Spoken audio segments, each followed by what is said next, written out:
In October of 2021, we took our first ever trip to Europe and kicked things off with a week in Barcelona. Not only is it a beautiful city, but it's a great place for beginners to international travel.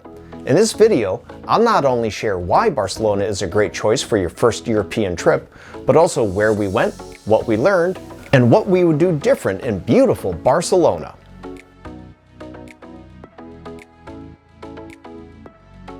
First of all, as always, thanks for watching JW Discoveries, and let me get the obligatory please like, comment, and subscribe out of the way. Okay, now that we're done with that, let's start talking about why Barcelona is such a great place for beginners to international travel.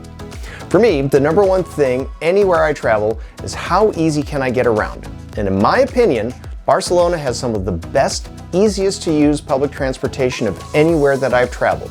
And for first-time visitors, we found navigating Barcelona's subway system very easy. And not just the subway, we also used trams, buses, and regional trains during our stay. After only 2 days, we had a good grasp on how to get where we were going. Another big reason Barcelona is great for beginners traveling to Europe, especially those from the United States, is that English is widely spoken. Now, to be fair, that is true of most countries in the European Union, and there are even some where English is spoken nearly as much as some native languages. Whether you speak Spanish or not, sign up for a free language app like Duolingo or Babbel and get to know some basic phrases. Also, keep Google Translate handy in case you end up somewhere where there aren't any English speakers. One of the best reasons to come to Barcelona for your first visit to Europe would be all the amazing food and drinks. From our very first tapas, which were just pitted olives and some cervezas, to our very last night where we ate over half the tapas on the menu, there was always a restaurant nearby that was worth exploring. If you're watching this, you've probably already done some research on Barcelona and have some places to visit in mind. Of course, La Sagrada Familia is the most famous landmark, and you have to see it on your first visit. Keep in mind that you do have to reserve your time to visit in advance, but we like that because it helps keep the crowds down and it's easier to appreciate all the space once you get inside. That said, don't forget about the other significant religious structure, the Cathedral of Barcelona. It's only €9 to enter, but we recommend paying the extra €6 that allows you to check out the rooftop views. The tiny elevator ride alone is worth it. Another must visit is Park Güell. Now, no matter where you're from, I all but guarantee you've never seen a park quite like this one. Now, a funny thing happened to us as we ended up taking the bus to the entrance at the top of the park instead of starting at the bottom. And as it turns out, that was a pretty slick move on our part because this park is big and it is on a hill. A lot of people start at the bottom and make their way up, but we found it much easier working our way down. You still get to see all the unique beauty in the park, and your legs aren't dying at the end of the day. One of the other high-profile tourist areas is La Rambla, which is basically a large pedestrian-friendly area with a lot of shops. Near the top, you'll want to check out the Boqueria Market for fresh food and some tasty sweets. If you keep walking down La Rambla, you'll end up right by the Christopher Columbus Monument. From there, you can keep walking ahead and check out Rambla del Mar, or you can circle back and check out the Gothic Quarter. And there is so much to explore in the Gothic Quarter. And when you're walking in those narrow streets, it's really fascinating to think that this was the literal city limits of Barcelona 1,000 years ago. If you are staying in Barcelona for more than 3 days, you should try to get out of the city. We took 2-day trips, and the first was to Montserrat Monastery. We recommend taking the train, which allows you to also take the cable car up and see some amazing views. The station drops you off right here, so it's a beautiful climb, but you still have a ways to go to get up to Montserrat proper.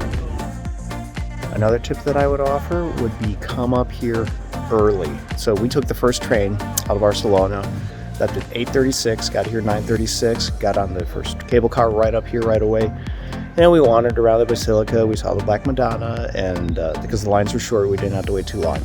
And then we took the funicular up and we did some hiking on the way down. What are you thinking of Montserrat so far? Oh, it's my favorite. My favorite of the whole trip. It's my absolute favorite.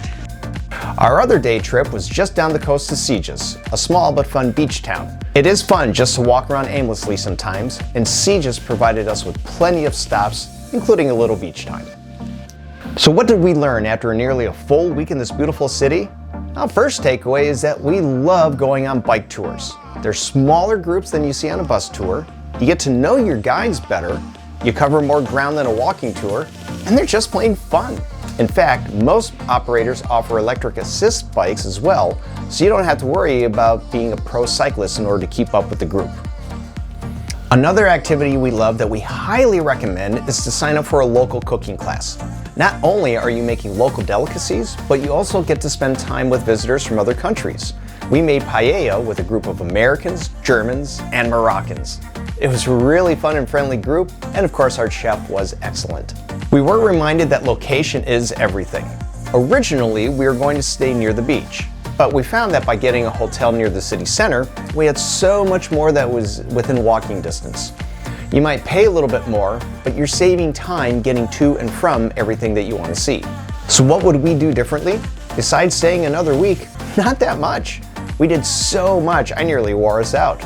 If we had more time, we would have done another day trip or explored more areas that aren't focused on tourists. But again, this was our first time in Europe, and even though lots of people will tell you to find more authentic experiences outside of the tourist areas, we're looking at it from a first-time visitor perspective. Believe me when I tell you, after you visit Barcelona once, you'll want to come back again and again. Those are my thoughts on why Barcelona is a great beginner's destination for anyone heading to Europe for the first time. If you found this video helpful or interesting, please like and subscribe. And if you have any questions, hit me up in the comments below or find me on Instagram. Thanks for watching and safe travels.